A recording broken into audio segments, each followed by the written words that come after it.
Here are 3 things I did to get a credit score of 800.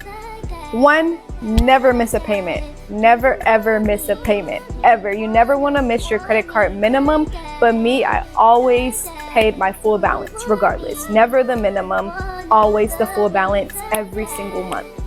I always keep up with my statement date. So here's an example. If my credit card minimum payment is due on the 12th, let's say my statement doesn't close to the 18th, and that's when I report it to the credit bureaus.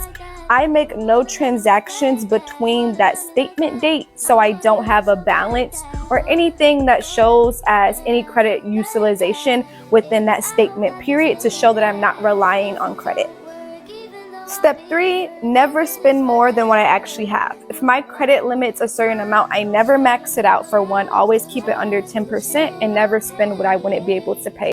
She missed a lot of key points when it comes to getting 800 credit score. She forgot to mention, what about mixing up your credit, about having an installment loan? We know that plays into a factor when it comes to your credit. What about your credit age, how long you've had credit? Because you're not going to be able to get an 800 credit score in 3, 6, or even in 9 months. It takes time for you to get an 800 credit score.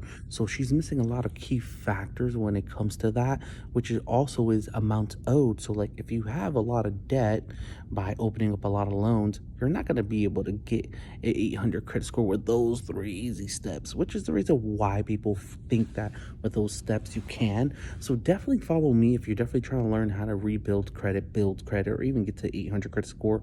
I've been doing loan underwriting for so many years, which I approve and decline loans. And if you need some help, book a consultation.